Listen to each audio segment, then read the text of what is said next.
Hi guys, welcome to smart ಕ್ಲಾಸಸ್ಗೆ ಸ್ವಾಗತ. ನಾನು ನಿಮ್ಮ ಚಂದ್ರಕಾಂತ್ ಸರ್. ನೋಡ್ರಿ, ನಿನ್ನೆ ನಡೆದಂತ FDA ಕ್ವಶನ್ ಪೇಪರ್ ಅನ್ನ ಬಿಡಿಸಿದೆ. ಇವತ್ತು SDA ಅಲ್ಲಿ ಕೇಳಿದಂತ ಕಂಪ್ಯೂಟರ್ಗೆ ಸಂಬಂಧಿತ ಕ್ವಶನ್ ಪೇಪರ್ ಅನ್ನ ಬಿಡಿಸ್ತಾ ಇದ್ದೇನೆ. ಇಲ್ಲಿನವರೆಗೆ ನಮ್ಮ ಚಾನೆಲ್ ಅನ್ನ ಯಾರು ಸಬ್ಸ್ಕ್ರೈಬ್ ಮಾಡಿಲ್ಲ ಅಂದ್ರ ಸಬ್ಸ್ಕ್ರೈಬ್ ಮಾಡಿ, ಹಾಗೆ ಶೇರ್ ಮಾಡಿ. ನೋಡ್ರಿ, ನಿನ್ನೆ FDA ಕ್ವಶನ್ ಪೇಪರ್ ಅಲ್ಲಿ ಏನಾಗಿತ್ತು ಅಂದ್ರೆ ಸ್ವಲ್ಪ ಡಿಫಿಕಲ್ಟ್ ಇತ್ತು ಕ್ವಶನ್ ಪೇಪರ್. ಯಾಕಂತಂದ್ರ FDA ಲೆವೆಲ್ ಅಲ್ಲಿ ಕೇಳಿದ್ರು ಎಲ್ಲಾ ಕ್ವಶನ್ಸ್ ಗಳನ್ನ ಏನಂತ ಹೇಳಿ ಕೇಳಿದ್ರ ಅಂದ್ರ ಅಪ್ಲೈಡ್ ಲೆವೆಲ್ ಒಳಗೆ ಕ್ವಶನ್ಸ್ ಇದ್ದು. ಬಟ್ ಇವತ್ತಿನ ಕ್ವಶನ್ಸ್ ಹೆಂಗದಾವ ಅಂತಂದ್ರ ಪೂರ್ತಿ simple questions, one line questions ಇದ್ದಾವ. ಆಲ್ಮೋಸ್ಟ್ ನಾ ಆಫ್ಲೈನ್ ಕ್ಲಾಸ್ ಅಲ್ಲಿ ಟೀಚ್ ಮಾಡಿದ್ದಾನ ಎಲ್ಲಾ ಕ್ವಶನ್ಸ್ ಗಳು ಕೂಡ ಇದ್ದಾವ. ಹಾಗಾದ್ರ ಮೊದಲನೇ ಕ್ವಶನ್ಸ್ ಅನ್ನ ನೋಡೋಣ. ಇಮೇಲ್, ತಾವೆಲ್ಲರೂ ಉಪಯೋಗ ಮಾಡುವಂತ ಇಮೇಲ್ ಅನ್ನ. ಹಾಗಾದ್ರ ಈ ಇಮೇಲ್ ದ ಫುಲ್ ಫಾರ್ಮ್ ಕೇಳಿದಾನ. ಇಮೇಲ್ ದ ಫುಲ್ ಫಾರ್ಮ್ ಏನು ಕೊಟ್ಟಾನ ಅಂತ ಹೇಳಿ ನೋಡೋಣ. ಏನೇನು ಕೊಟ್ಟನಪ್ಪ ಹಾಗಾದ್ರೆ ಇಮೇಲ್ ದ? Electric mail, electrical mail, next electronic mail, enhanced mail ಅಂತ ಹೇಳಿ ಕೇಳಿದಾನ. ಹಾಗಾದ್ರ ಇಲ್ಲಿ ಸರಿಯಾದ ಉತ್ತರ ಯಾವ್ದಂದ್ರ ಎಲೆಕ್ಟ್ರಾನಿಕ್ ಮೇಲ್ ಅಂತೇಳಿ ಕರೀತೀವಿ. MBPS ಅಂದ್ರೆ ನಾವು ಮೊಬೈಲ್ ಗಳಲ್ಲಿ ಯೂಸ್ ಮಾಡ್ತಕ್ಕಂತ MBPS ಡಾಟಾನ ನಮ್ಮ ಮೇಲ್ಗಡೆ ಡಾಟಾನ ಆನ್ ಮಾಡಿದ್ರ, ಡಾಟಾ ಸ್ಪೀಡ್ ಅನ್ನ ಆನ್ ಮಾಡಿದ್ರ ಅಲ್ಲಿ MBPS ಅಂತ ಬರುತ್ತಾ ಅಥವಾ KB ಅಂತ ಹೇಳಿ ಬರುತ್ತಾ? ಹಾಗಾದ್ರ ಈ MBPS ದ ಫುಲ್ ಫಾರ್ಮ್ ಕೇಳಿದಾನ. ಈ MBPS ದ ಫುಲ್ ಫಾರ್ಮ್ ಏನಂತಂದ್ರ mini bytes per second, mega bytes per second, next mini bytes per second, next mega bits per second ಅಂತ ಕೇಳಿದಾನ. ಹಾಗಾದ್ರೆ ಇಲ್ಲಿ ಸರಿಯಾದ ಉತ್ತರ ಯಾವ್ದಂತಂದ್ರ ಮೆಗಾ ಬೀಟ್ಸ್ ಪರ್ ಸೆಕೆಂಡ್. ಸರಿಯಾದ ಉತ್ತರ ಯಾವ್ದಂದ್ರ ಮೆಗಾ ಬೀಟ್ಸ್ ಪರ್ ಸೆಕೆಂಡ್. ನೋಡ್ರಿ, ಈ ಕೆಳಗಿನವುಗಳಲ್ಲಿ ಯಾವುದು ಪ್ರಾಥಮಿಕ ಸ್ಮರಣೆ ಅಂದ್ರ ಪ್ರೈಮರಿ ಮೆಮರಿ ಅಂತ ಕೇಳಿದಾನ. ನೀವು ಹಂಗ ಕಾಮನ್ ಆಗಿ ನೋಡಿದ್ರ ರ್ಯಾಮ್ ಮತ್ತು ರಾಮ್ ಎರಡೂ ಕೂಡ ಪ್ರೈಮರಿ ಮೆಮರಿ ಅಂತ ಹೇಳ್ತೇವೆ ನಾವು ಸಮ್ ಟೈಮ್. ಯಾಕಂತಂದ್ರ ಇದ ರ್ಯಾಂಡಮ್ ಆಕ್ಸಿಸ್ ಮೆಮರಿ ಅಂತ ಹೇಳಿ ಕರಿತೇವೆ, ಇದಕ್ಕ ರೀಡ್ ಓನ್ಲಿ ಮೆಮರಿ ಅಂತ ಹೇಳಿ ಕರಿತೇವೆ. ಬಟ್ EPRF ಅನ್ನ ನಾವು ಪರ್ಟಿಕ್ಯುಲರ್ ಆಗಿ ಏನಂತ ಹೇಳಿ ಕರಿತೇವೆ ಅಂತಂದ್ರ ಇಲ್ಲಿ ಪ್ರೈಮರಿ ಮೆಮರಿ ಅಂತ ಹೇಳಿ ಕರಿತೇವೆ. ನಾವು EPRF ಅನ್ನ ಏನಂತ ಹೇಳಿ ಕರಿತೇವೆ? ಪ್ರೈಮರಿ ಮೆಮರಿ ಅಂತ ಹೇಳಿ ಕರಿತೇವೆ. ನೋಡ್ರಿ, ಇವುಗಳಲ್ಲಿ ಔಟ್ಪುಟ್ ಸಾಧನ ವಲ್ಲ ಅಂತ ಕೇಳಿದಾನ. ಅಂತಂದ್ರ ಇಲ್ಲಿ ಇನ್ಪುಟ್ ಮತ್ತು ಔಟ್ಪುಟ್ ಕಂಪ್ಯೂಟರ್ ಗಳಿಗೆ ಅಂದ್ರ ಕಂಪ್ಯೂಟರ್ ನಾವ್ ಯಾವ್ಯಾವ ಕನೆಕ್ಟ್ ಮಾಡಿರ್ತೇವೆ ಅವೆಲ್ಲವೂ ಇನ್ಪುಟ್ ಆಗಿರ್ತಾವ. ಔಟ್ಪುಟ್ ಸಾಧನ ಯಾವ್ದಂತಂದ್ರ ಹೊರಗಡೆ ಏನ್ ಡಿಸ್ಪ್ಲೇ ಆಗ್ತಿರ್ತಾವಲ್ಲ ಅವೆಲ್ಲವೂ ಕೂಡ ಏನಕ್ಕವ ಅಂತಂದ್ರ ಔಟ್ಪುಟ್ ಸಾಧನಗಳಾಗಿರ್ತಾವ. ಹಾಗಾದ್ರೆ ಇವುಗಳಲ್ಲಿ ಯಾವುದು ಔಟ್ಪುಟ್ ಸಾಧನ ವಲ್ಲ ಅಂತ ಹೇಳಿದಾನ. ಯಾಕಂದ್ರೆ ಮಾನಿಟರ್ ಆಲ್ರೆಡಿ ಔಟ್ಪುಟ್ ಸಾಧನ ಇದೆ, ಕೀಬೋರ್ಡ್ ಒಂದು ಕೊಟ್ಟದಾನ, ಪ್ರಿಂಟರ್ ಔಟ್ಪುಟ್ ಸಾಧನ. ಯಾಕಂದ್ರೆ ಯಾವುದೇ ಒಂದು ಪ್ರಿಂಟ್ ಅನ್ನ ಮಾಡಕತ್ತಂದ್ರೆ ಪ್ರಿಂಟರ್ ಪೇಪರ್ ಹೊರಗೆ ಬರುತ್ತೆ ನಮಗ. ಸ್ಪೀಕರ್ ಕಂಪ್ಯೂಟರ್ ಕನೆಕ್ಟ್ ಮಾಡಿದ್ರೆ ಸೌಂಡ್ ಆಲ್ರೆಡಿ ಕೇಳುತ್ತೆ ನಮಗ. ಬಟ್ ಕೀಬೋರ್ಡ್ ಅಂದ್ರೆ ನಾವೇನ್ ಮಾಡ್ತೇವೆ? ಆಪರೇಟಿಂಗ್ ಆಗಿ ಯೂಸ್ ಮಾಡ್ತೇವೆ. ಇದಕ್ಕ ಏನಂತ ಹೇಳಿ ಕರಿತೇವೆ? ಇನ್ಪುಟ್ ಸಾಧನ ಅಂತೇಳಿ ಕರಿತೇವೆ.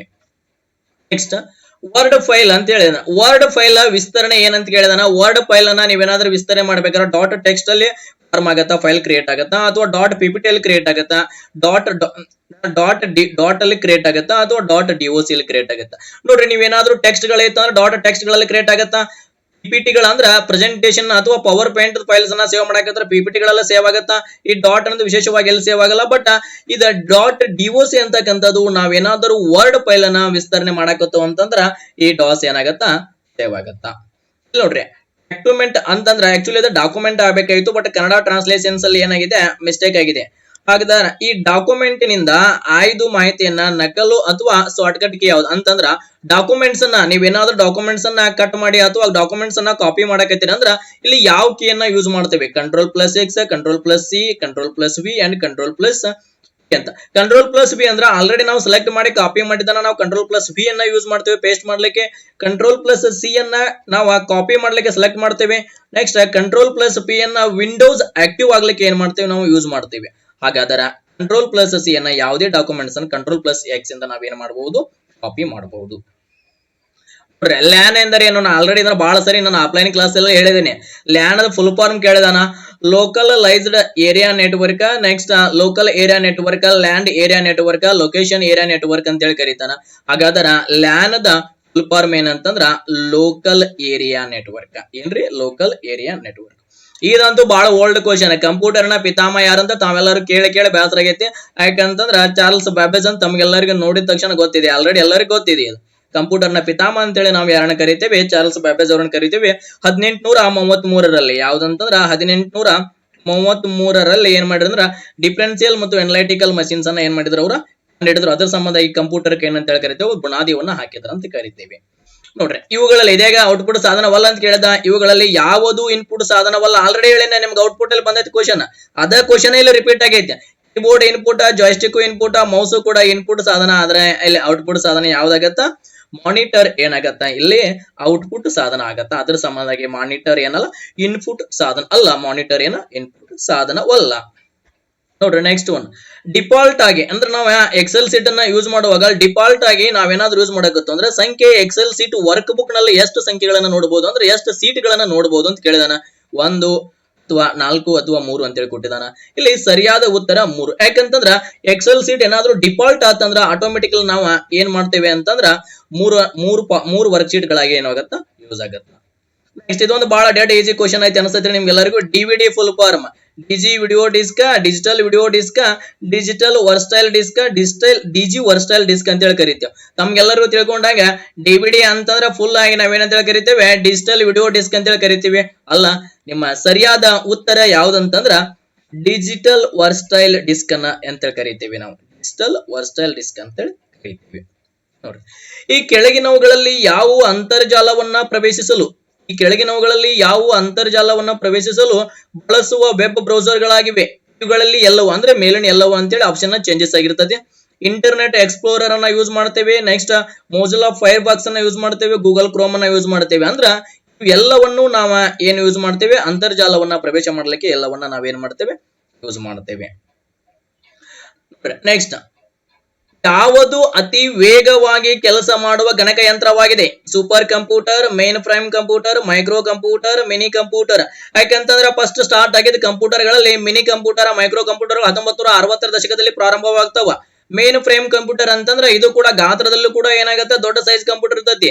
ಬಟ್ ಸೂಪರ್ ಕಂಪ್ಯೂಟರ್ ಏನಾಗಿರ್ತೈತಿ ಗಾತ್ರದಲ್ಲಿ ಆಗಿರಬಹುದು, ಸ್ಟೋರೇಜ್ ಎಲ್ಲ ಆಗಿರಬಹುದು, ಅತ್ಯಂತ ದೊಡ್ಡದಾಗಿರ್ತೈತಿ.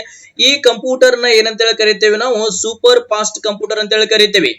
ಜಗತ್ತಿನ ಅತ್ಯಂತ ಸೂಪರ್ ಫಾಸ್ಟ್ ಕಂಪ್ಯೂಟರ್ ಯಾವ್ದಂತಂದ್ರ ಚೀನಾ ದೇಶದ ತಿಹಾಂಗ್ ಅಂತಕ್ಕಂಥದ್ದು. ಚೀನಾ ದೇಶದ ತಿಯಾಂಗ್ ಅಂತಕ್ಕಂಥ ಕಂಪ್ಯೂಟರ್ ಏನಾಗಿದೆ ಜಗತ್ತಿನ ಅತ್ಯುತ್ತಮ ಸ್ಪೀಡ್ ಕಂಪ್ಯೂಟರ್ ಆಗಿದೆ. ನಮ್ಮ ಭಾರತದ ಯಾವ ಸರಣಿ ಅಂತಂದ್ರ ಪರಂ ಸರಣಿಯ ಪರಂ ಸರಣಿಯ ಕಂಪ್ಯೂಟರ್ ಗಳು ಏನಿದಾವ ಅವೆಲ್ಲವೂ ಕೂಡ ಏನಾಗಿದಾವ ಅತ್ಯಂತ ಸ್ಪೀಡ್ ಕಂಪ್ಯೂಟರ್ ಗಳಾಗಿದಾವ. ನೆಕ್ಸ್ಟ್, ALU ಇದನ್ನು ಕೂಡ ನಾನು ಆಲ್ರೆಡಿ ಕ್ಲಾಸ್ ಅಲ್ಲಿ ಹೇಳಿದ್ದೇನೆ. ಇವುಗಳಲ್ಲಿ ಯಾವುದಲ್ಲ ALU ಎಂದರೆ ಏನಂತ ಕೇಳಿದಾನ. ಇವುಗಳಲ್ಲಿ ಯಾವುದೂ ಅಲ್ಲ array logic unit, arithmetic logic unit, application logic unit. ಇಲ್ಲಿ ಸರಿಯಾದ ಉತ್ತರ ಯಾವ್ದಂತಂದ್ರ ಅರ್ಥಮೆಟಿಕ್ ಲಾಜಿಕಲ್ ಯೂನಿಟ್ ಅಂತೇಳಿ ಕರೀತೀವಿ ನಾವು. ಅರ್ಥಮೆಟಿಕ್ ಲಾಜಿಕಲ್ ಯೂನಿಟ್ ಅಂತೇಳಿ ಕರೀತೀವಿ. ನೆಕ್ಸ್ಟ್ ಕ್ವಶನ್, ಒಂದು ಸಂಸ್ಥೆ ಒಳಗಿನ ವ್ಯವಸ್ಥೆಗಳ ಜಾಲವನ್ನ ಏನೆಂದು ಕರೀತೀವಿ? ಅಂದ್ರ ಯಾವುದೋ ಒಂದು ಸಂಸ್ಥೆ ಐತಿ, ಅದಕ್ಕೆ ನಮ್ಗೆ ಬೇಕಾದಂತ ಒಂದು ವ್ಯವಸ್ಥೆಯನ್ನ ನಾವು ಮಾಡ್ಕೊಂಡಿದ್ದೇವೆ ಅಂತಂದ್ರ ಅದಕ್ಕೆ ಏನಂತ ಹೇಳಿ ಕರಿತೇವೆ ಟೇಲ್ ನೆಟ್ ಅಂತ ಹೇಳಿ ಕರಿತೇವ, ಇಂಟರ್ನೆಟ್ ಅಂತ ಹೇಳಿ ಕರಿತೇವ, ಎಕ್ಸ್ಟ್ರಾನಿಕ್ ಅಂತ ಹೇಳಿ ಕರಿತೇವ, ಇಂಟ್ರಾನೆಟ್ ಅಂತ ಹೇಳಿ ಕರಿತೇವ. ಇಲ್ಲಿ ಯಾವುದೇ ಒಂದು ಸಂಸ್ಥೆಯ ಒಂದು ಜಾಲವಂದ್ರ ಇಲ್ಲಿ ತಿಳ್ಕೊಬೇಕ್ರಿ ಅಂತರ್ಜಾಲ. ಹೌದಾ, ಆ ಜಾಲವನ್ನ ನಾವು ಯಾವ್ದನ್ನ ತಿಳ್ಕೊತೇವೆ ಇಂಟರ್ನೆಟ್ ಅಂತಂದ್ರೆ ಏನ ಅಂತರ್ಜಾಲ. ನೋಡ್ರಿ ಇಲ್ಲಿ ಒಂದು ಕ್ವಶನ್. ನೆಕ್ಸ್ಟ್, ಪ್ರಮುಖ ಡೇಟಾದ ನಷ್ಟವನ್ನ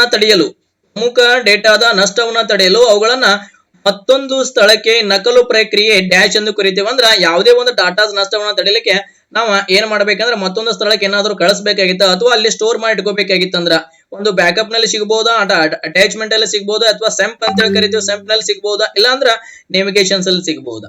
ಇಲ್ಲಿ ಸರಿಯಾದ ಉತ್ತರ ಯಾವ್ದಂತಂದ್ರ ಬ್ಯಾಕಪ್ ಅಂತ ಹೇಳಿ ಕರೀತೇವೆ. ನೋಡ್ರಿ ನೆಕ್ಸ್ಟ್ ಕ್ವಶನ್, ಪತ್ರ ಮತ್ತು ದಾಖಲೆಗಳನ್ನ ರಚಿಸಲು ಯಾವ ಸಾಫ್ಟ್ವೇರ್ ಅನ್ನ ಬಳಸ್ತೇವೆ? MS ಎಕ್ಸೆಸರೀಸ್ ಅಲ್ಲಂತೂ ಬಳಸಂಗಿಲ್ಲ. MS ಎಕ್ಸೆಲ್ ಅಲ್ಲಂತೂ ನಾವೇನಾದ್ರೂ ಕ್ಯಾಲ್ಕುಲೇಷನ್ ಪರ್ಪೋಸ್ ಯೂಸ್ ಮಾಡ್ತೇವೆ. MS word, MS power point ಅಂತೂ ನೀವು PPT ಗಳನ್ನ ಯೂಸ್ ಮಾಡ್ಲಿಕ್ಕೆ ಉಪಯೋಗ ಮಾಡ್ತೇವೆ. ಹಾಗಾದ್ರೆ ಯಾವ ಫೈಲ್ ಅನ್ನ ಉಪಯೋಗ ಮಾಡ್ತೇವೆ ನಾವಿಲ್ಲಿ? MS ವರ್ಡ್ ಅನ್ನ ಉಪಯೋಗ ಮಾಡ್ತೇವೆ. ಗಣಕಯಂತ್ರದ ಭೌತಿಕ ಘಟಕವನ್ನು ಡ್ಯಾಶ್ ಎಂದು ಕರೆಯುತ್ತೇವೆ. ಅಂದ್ರೆ ಗಣಕಯಂತ್ರದ ಫಿಸಿಕಲ್ ಘಟಕವನ್ನ ಏನಂತೇಳಿ ಕರೀತೇವೆ ಕೇಳಿದಾರ? ಅಪ್ಲಿಕೇಶನ್ ಆಫ್ ಸಾಫ್ಟ್ವೇರ್ ಅಲ್ರಿ. ಸಾಫ್ಟ್ವೇರ್ ಅಪ್ಲಿಕೇಶನ್ಸ್ ಅನ್ನ ಫಿಸಿಕಲ್ ಅಂತ ಕರೆಯಂಗಿಲ್ಲ ನಾವು. ನೆಕ್ಸ್ಟ್, ಸಾಫ್ಟ್ವೇರ್ ಅನ್ನ ಫಿಸಿಕಲ್ ಅಂತ ಕರೆಯಂಗಿಲ್ಲ. ಹೈ ಲೆವೆಲ್ ಲ್ಯಾಂಗ್ವೇಜ್ ಅಂದ್ರೆ ಮಷಿನ್ ಲ್ಯಾಂಗ್ವೇಜ್ ಗಳು ಬರ್ತಾವ. ಅಸೆಂಬ್ಲಿ ಲ್ಯಾಂಗ್ವೇಜ್ ಆಗಿರ್ಬೋದು, ಮಷಿನ್ ಲೆವೆಲ್ ಲ್ಯಾಂಗ್ವೇಜ್ ಆಗಿರ್ಬೋದು. ಅಂದ್ರೆ ಈ ಲ್ಯಾಂಗ್ವೇಜ್ ಗಳನ್ನ ಕೇಳಿದಾನೆ ಇವೆಲ್ಲವೂ 3 ಸಾಫ್ಟ್ವೇರ್ ಆಗ್ತಾವ. ಇಲ್ಲಿ ಇರ್ತಕ್ಕಂಥದ್ದು ಕೇವಲ ಹಾರ್ಡ್ವೇರ್ ಒಂದ. ಇಲ್ಲಿ ಸರಿಯಾದ ಉತ್ತರ ಯಾವ್ದಂತಂದ್ರ ಹಾರ್ಡ್ವೇರ್. ನೆಕ್ಸ್ಟ್, ಒಂದು ನಿರ್ದಿಷ್ಟ ಕ್ರಮದಲ್ಲಿ ಒಂದರ ನಂತರ ಮತ್ತೊಂದು ದಾಖಲೆಗಳ ಸಂಗ್ರಹ ಅಂದ್ರ ನಾವೇನಾದ್ರೂ ಫೈಲ್ಗಳನ್ನ ದಾಖಲೆಗಳನ್ನ ಏನಾದ್ರೂ ಮಾಡಕತ್ತೀವಿ, ಫೈಲ್ಗಳನ್ನ ಸ್ಟೋರ್ ಮಾಡಕತ್ತೀವಿ ಅಂತಂದ್ರ ಯಾವ ಆಧಾರದ ಮೇಲೆ ಅಂದ್ರ ಇವುಗಳಲ್ಲಿ ಎಲ್ಲವೂ ಅಥವಾ ರ್ಯಾಂಡಮ್ ಫೈಲ್ ಅಂದ್ರ ಒಂದನೇ ಫೈಲ್ ಅಲ್ಫಾಬೆಟ್ ಪ್ರಕಾರ ಒಂದನೇದು ಎ ಅಲ್ಲಿ ಸೇವ್ ಆಯ್ತಂದ್ರೆ ಎರಡನೇದು ಬಿ ಅಲ್ಲಿ ಸೇವ್ ಆಗುತ್ತಾ, ಅಥವಾ ಡೈರೆಕ್ಟ್ ಫೈಲ್ ನಾವು ಹೆಂಗ್ ಇಟ್ಟಿರ್ತೀವಿ ಸೀರಿಯಲ್ ವೈಸ್ ಸೇವ್ ಆಗುತ್ತಾ ಹೋಗುತ್ತಾ, ಅಥವಾ ಸೀಕ್ವೆನ್ಸಿಯಲ್ ಯಾವುದೋ ಒಂದು sequential for example time sequence ಆಗಿರಬಹುದು, ಇಲ್ಲ ಅಂದ್ರೆ ನಂಬರ್ ಸೀಕ್ವೆನ್ಸ್ ಆಗಿರಬಹುದು, ಇಲ್ಲ ಅಂದ್ರೆ ನೆಕ್ಸ್ಟ್ ಅಲ್ಫಾಬೆಟ್ ಸೀಕ್ವೆನ್ಸ್ ಆಗಿರಬಹುದು. ಇವುಗಳಲ್ಲಿ ಯಾವ ಆಧಾರದಲ್ಲಿ ಸೇವ್ ಆಗುತ್ತೆ ಸ್ಟೋರ್ ಆಗುತ್ತೆ ಅಂತ ಕೇಳಿದಾನ. ಯಾವ ಆಧಾರದಲ್ಲಿ ಅಂತಂದ್ರ ಸೀಕ್ವೆನ್ಸಿಯಲ್ ಫೈಲ್ ಅಂತೇಳಿ ಕರೀತೀವಿ ನಾವು. ಎಸ್ ನೆಕ್ಸ್ಟ್ ಒನ್ ಇಂಟರ್ನೆಟ್ ಬಳಕೆಗಳು. ಇವುಗಳಲ್ಲಿ ಎಲ್ಲವೂ ಅಂತಂದ್ರೆ ಇಲ್ಲಿ ಮೂರುಗಳು ಎಲ್ಲವನ್ನು ಕೇಳೋಣ. ನೋಡೋಣ ಯಾವ್ಯಾವ ಬಳಕೆ ಮಾಡ್ತೀವಿ. ಆನ್ಲೈನ್ ಕಮ್ಯುನಿಕೇಶನ್ ಸಂಬಂಧಾಗಿ ನಾವು ಇಂಟರ್ನೆಟ್ ಅನ್ನ ಬಳಕೆ ಮಾಡ್ತೇವೆ. ನೆಕ್ಸ್ಟ್ ಸಾಫ್ಟ್ವೇರ್ ಸೇರಿಂಗ್, ನಮ್ಗೆ ಯಾವುದೇ ಒಂದು ಸಾಫ್ಟ್ವೇರ್ ಅನ್ನ ಸೇರ್ ಮಾಡಬೇಕಾದ್ರೂ ಕೂಡ ನಾವೇನ್ ಮಾಡ್ತೇವೆ ಇಂಟರ್ನೆಟ್ ಅನ್ನ ಬಳಕೆ ಮಾಡ್ತೇವೆ. ಇವತ್ತ ಯಾರಿಗೋ ಒಂದು ಫೀಡ್ಬ್ಯಾಕ್ ಅನ್ನ ಕಳಿಸಬೇಕಾದ್ರೂ ಕೂಡ ನಾವು ಏನ್ ಬಳಕೆ ಮಾಡ್ತೇವೆ ಇಂಟರ್ನೆಟ್ ಅನ್ನ ಬಳಕೆ ಮಾಡ್ತೇವೆ. ಹಾಗಾದ್ರೆ ಇಲ್ಲಿ ಸರಿಯಾದ ಉತ್ತರ ಯಾವ್ದಾಗತ್ತಂದ್ರ ಈ ಮೇಲಿನ ಎಲ್ಲವೂ. ಸರಿಯಾದ ಉತ್ತರ ಯಾವ್ದಾಗತ್ತೆ ಅಂತಂದ್ರ ಈ ಮೇಲಿನ ಎಲ್ಲವೂ ಏನಾಗತ್ತ ಸರಿಯಾದ ಉತ್ತರ ಆಗತ್ತ. ನೆಕ್ಸ್ಟ್ ಮೊದಲ ಯಾಂತ್ರಿಕ ಲೆಕ್ಕಾಚಾರದ ಸಾಧನೆ ಅಂದ್ರ ಫಸ್ಟ್ ಮೆಕ್ಯಾನಿಕಲ್ ಕ್ಯಾಲ್ಕುಲೇಟರ್ ಅಂತ ಹೇಳಿ ಕರೀತೀವಿ. ಫಸ್ಟ್ ಮೆಕ್ಯಾನಿಕಲ್ ಕ್ಯಾಲ್ಕುಲೇಟರ್ ನೋಡ್ರಿ ಇಲ್ಲಿ UNIVC ಅಂತೇಳಿ ಕರೆದನ, ಅಬಾಕಸ್ ಕೊಟ್ಟನ, ಪ್ಯಾಸ್ಕಲ್ ಲೈನ್ ಅಂತೇಳಿ ಕೊಟ್ಟದನ, ನೆಕ್ಸ್ಟ್ ENIC ಅಂತೇಳಿ ಕೊಟ್ಟನ. ಬಟ್ ಇಲ್ಲಿ ಸರಿಯಾದ ಉತ್ತರ ಯಾವ್ದಂತಂದ್ರ ಪ್ಯಾಸ್ಕಲ್ ಲೈನ್. ಯಾಕಂದ್ರ ಪ್ಯಾಸ್ಕಲ್ ಲೈನ್ ಅಂತಕ್ಕಂಥ ಬೇಸ್ ಪ್ಯಾಸ್ಕಲ್ ಅಂತಕ್ಕಂಥ ಒಬ್ಬ ವಿಜ್ಞಾನಿ ಫಸ್ಟ್ ಪೈಲೆ ಮೆಕ್ಯಾನಿಕಲ್ ಕಂಪ್ಯೂಟರ್ ಅನ್ನ ಕಂಡುಹಿಡಿತಾನ, ಅಂದ್ರ ಮೆಕ್ಯಾನಿಕಲ್ ಕ್ಯಾಲ್ಕುಲೇಟರ್ ಅನ್ನ ಕಂಡುಹಿಡಿತಾನ. ಫಸ್ಟ್ ಪೈಲೆ ಮೆಕ್ಯಾನಿಕಲ್ ಕ್ಯಾಲ್ಕುಲೇಟರ್ ಅನ್ನ ಕಂಡುಹಿಡಿತಾನ. Next one ISP internet server provider, next intranet service provider, next internet service provider, next intranet server provider. ಇಲ್ಲಿ ಸರಿಯಾದ ಉತ್ತರ ಅಂದ್ರೆ ಫುಲ್ ಫಾರ್ಮ್ ಬರೀಬೇಕು ಕೊಟ್ಟದನ. ಫುಲ್ ಫಾರ್ಮ್ ಏನಂತಂದ್ರ internet service provider. Internet service provider. Microsoft Windows ನೋಡ್ರಿ, ನಾವೆಲ್ಲರೂ ಯೂಸ್ ಮಾಡ್ತಕ್ಕಂಥದ್ದು ವಿಂಡೋಸ್ 10 ವಿಂಡೋಸ್ 5 ಅಂತೇಳಿ ಯೂಸ್ ಮಾಡ್ತೀವಲ್ಲ, ಅದಕ್ಕೆ ಮುಂಚೆ ಮೈಕ್ರೋಸಾಫ್ಟ್ ಅಂತೇಳಿ ಇರ್ತತಿ. ಅಂದ್ರೆ ಮೈಕ್ರೋಸಾಫ್ಟ್ ಅಂತಕ್ಕಂಥದ್ದು ಏನಂತ ಕೇಳಿದಾನ, ಇದು ಒಂದು ಪ್ರೋಗ್ರಾಮಿಂಗ್ ಲ್ಯಾಂಗ್ವೇಜ್ ಅಥವಾ ಒಂದು ಆಪರೇಟಿಂಗ್ ಸಿಸ್ಟಮ್ ಆಯ್ತಾ, ಅಥವಾ ಒಂದು ವರ್ಡ್ ಪ್ರೊಸೆಸರ್ ಐತಾ, ಅಥವಾ ಇಲ್ಲ ಏನ ಕೇಳೋಣ ಒಂದು ಡಾಟಾ ಬೇಸ್ ಪ್ರೋಗ್ರಾಮ್. ನೀವೇನು MS ಅಂತೇಳಿ ಯೂಸ್ ಮಾಡ್ತೀರಿ ಎಲ್ಲವೂ ಮೈಕ್ರೋಸಾಫ್ಟ್. ಹಾಗಾದ್ರೆ ಈ ಮೈಕ್ರೋಸಾಫ್ಟ್ ಅಂತಕ್ಕಂಥದ್ದು ಏನಿದೆ ಅಂತಂದ್ರ ಒಂದು ಆಪರೇಟಿಂಗ್ ಸಿಸ್ಟಮ್ ಇದೆ. ಏನಿದೆ ಅಂತ ಮೈಕ್ರೋಸಾಫ್ಟ್ ಅಂತಕ್ಕಂಥದ್ದು ಒಂದು ಆಪರೇಟಿಂಗ್ ಸಿಸ್ಟಮ್ ಇದೆ. ಯಾವ ಸಾಫ್ಟ್ವೇರ್ ಸ್ಲೈಡ್ ಆಧಾರಿತ ಪ್ರತಿಯನ್ನು ರಚಿಸಲು ಬಳಕೆದಾರರಿಗೆ ಸಹಾಯವಾಗುತ್ತೆ ಅಂದ್ರ ಯಾವ ಸಾಫ್ಟ್ವೇರ್ ಅಂತ ಕೇಳಿದಾನ. ಇಲ್ಲಿ ನೀವು ಏನು ವಿಚಾರ ಮಾಡಂಗಿಲ್ರಿ, ಸ್ಲೈಡ್ ಅಂತ ಬಂದೈತೆ ಅಂದ್ಮೇಲೆ ಬಹಳ ವಿಚಾರ ಮಾಡಬೇಕು, ಆಗುವಂತ ಅವಶ್ಯಕತೆ ಇಲ್ಲ. ಯಾಕಂತಂದ್ರ ಸ್ಲೈಡ್ ಅಂದ್ರೆ ನೀವು ವಿಶೇಷವಾಗಿ MS ಆಫೀಸ್ ಗಳಲ್ಲಿ ಪವರ್ ಪಾಯಿಂಟ್ ಅನ್ನ ಬಿಟ್ರ ಬೇರೆ ಕಡೆ ಎಲ್ಲೂ ಸ್ಲೈಡ್ಸ್ ಗಳನ್ನ ಉಪಯೋಗ ಮಾಡಂಗಿಲ್ಲ. ಹಾಗಾದ್ರ ಇಲ್ಲಿ ನೋಡ್ರಿ MS power point, MS outlook ಆಗಿರ್ಬೋದು, MS ವರ್ಡ್ ಆಗಿರ್ಬೋದು, MS ಎಕ್ಸಸೈಸ್. MS ವರ್ಡ್ ಅಂತ ವರ್ಡ್ ಗಳನ್ನ ಟೈಪ್ ಮಾಡಬೇಕಾಗುತ್ತೆ, ಎಕ್ಸಸೈಸ್ ಯಾವುದೇ ಡಾಟಾಸ್ ಗಳನ್ನ ಸ್ಟೋರ್ ಮಾಡಬೇಕಾಗುತ್ತೆ. ಇದು MS ಔಟ್ಲುಕ್ ಅಂತ ಒಂದು ಎಕ್ಸ್ಟ್ರಾ ಕೊಟ್ಬಿಟ್ಟಾನ. ನೆಕ್ಸ್ಟ್ ಇಲ್ಲೇನ MS ಪವರ್ ಪಾಯಿಂಟ್. ನಿಮ್ಗೆ ಈ ಸ್ಲೈಡ್ ಸಂಬಂಧಿಸಿದ ಯಾವುದೇ ಕ್ವಶನ್ ಗಳನ್ನು ಬಂದ್ರು ಕೂಡ MS ಪವರ್ ಪಾಯಿಂಟ್ ಅಂತ ಕಣ್ಣು ಮುಚ್ಕೊಂಡು ಹಾಕ್ಬೇಕ್ರಿ. ನೆಕ್ಸ್ಟ್ ಒನ್ ATM ದ ಫುಲ್ ಫಾರ್ಮ್ ಕೇಳೋಣ. ATM ದ full form array trailer machine, automated teller machine, arithmetic teller machine, automatic teller machine ಅಂತೇಳಿ ಕೇಳಿದಾನ. ಹಾಗಾದ್ರ ಇಲ್ಲಿ ಸರಿಯಾದ ಉತ್ತರ ATM ಅಂತಂದ್ರೆ ಎನಿ ಟೈಮ್ ಮನಿ ಅಲ್ಲ. ಯಾಕಂದ್ರೆ ನಾವು ATM ಅಂತಂದ್ರೆ ಎನಿ ಟೈಮ್ ಮನಿ. ಯಾಕಂದ್ರೆ ಮನ್ಯಾಗ ತಂದೆ ತಾಯಿಗಳು ನಮ್ಗೆ ಏನ್ ಮಾಡಿರ್ತಾರ ಅಂತಂದ್ರೆ ಅಮೌಂಟ್ ಕೊಟ್ಟಿರ್ತಾರ. ATM ಅಂತಂದ್ರೆ ನಾವೇನ್ ತಿಳ್ಕೊಂಡಿರ್ತೀವಿ ಎನಿ ಟೈಮ್ ಮನಿ ಅಂದ್ರೆ ಅಕೌಂಟ್ ಇಲ್ಲ ಅಂದ್ರೆ ಅಕೌಂಟ್ಗೆ ಹಾಕ್ಬಿಡ್ತಾರ, ಎನಿ ಟೈಮ್ ಮನಿ ಅಂತ ತಿಳ್ಕೊಂಡ್ಬಿಡ್ತೇವೆ. ಬಟ್ ಹಂಗಲ್ಲ, ATM ಅಂತಂದ್ರ ಇಲ್ಲಿ ಸರಿಯಾದ ಉತ್ತರ ಯಾವ್ದಂತಂದ್ರ ಆಟೋಮೆಟಿಕ್ ಟೇಲರ್ ಮಷೀನ್ ಅಂತೇಳಿ ಕರೀತೀವಿ. ನೋಡ್ರಿ ಫುಲ್ ಫಾರ್ಮ್ ಕೇಳೋಣ. www ನೀವು ಏನಾದ್ರೂ ವೆಬ್ಸೈಟ್ ನ ಸರ್ಚ್ ಮಾಡ್ಬೇಕಾದ್ರ ಫಸ್ಟ್ ಏನ್ ಯೂಸ್ ಮಾಡ್ತೀರಿ, www ಅಂತ ಯೂಸ್ ಮಾಡ್ತೀರಿ. ಹಾಗಾದ್ರ www ಅಂದ್ರೆ ಏನಂತ ಕೇಳಿದಾನ, world wide web, world whole web, world web ಅಥವಾ ವೆಬ್ ವರ್ಲ್ಡ್ ವೈಡ್ ಅಂತ ಕೇಳಿದಾನ.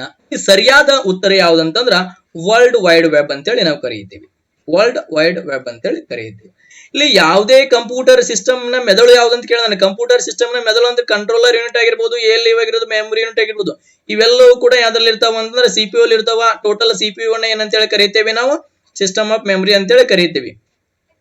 MS ಪವರ್ ಪಾಯಿಂಟ್ ಅಲ್ಲಿ ಪ್ರಸ್ತುತವಾಗಿ ನೋಡ್ರಿ, MS ಪವರ್ ಪಾಯಿಂಟ್ ಪ್ರಸ್ತುತವಾಗಿ ಏನ್ ಮಾಡಬಹುದ್ರಿ, ನಾವು ಎರಡನ್ನು ಸೇರಿಸಬಹುದು ಅಥವಾ ಎರಡನ್ನು ಸೇರಿಸಲಾಗಲ್ಲ. ಇದನ್ನ ನಾನು ಓದ್ಬೇಕಾದ್ರೆ ಫಸ್ಟ್ ಎರಡು ಆಪ್ಷನ್ ಓದಿರ್ಬೇಕು. ಇಲ್ಲಿ ನೀವು ಕನ್ಫ್ಯೂಷನ್ಸ್ ಮಾಡ್ಕೊಂಗಿಲ್ಲ.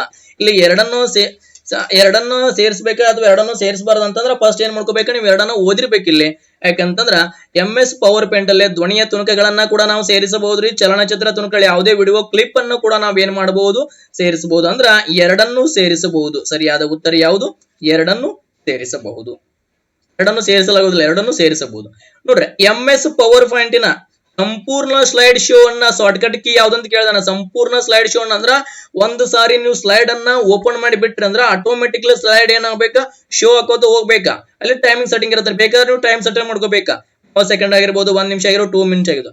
ಹಾಗಾದ್ರೆ ಇಲ್ಲಿ ಸಂಪೂರ್ಣ ಸ್ಲೈಡ್ ಶೋ ನೋಡಲು ಯಾವ ಶಾರ್ಟ್ಕಟ್ ಕೀ ಅನ್ನ ಯೂಸ್ ಮಾಡ್ತೇವೆ? F12 ಆಗಿರ್ಬೋದು, F7, F5, F2 ಅಂತ ಹೇಳಿ ಕೇಳಿದಾನೆ. ಇಲ್ಲಿ ಸರಿಯಾದ ಉತ್ತರ ಯಾವ್ದಂತಂದ್ರ F5 ಸರಿಯಾದ ಉತ್ತರ ಅಂತ ಹೇಳ್ತೇನೆ.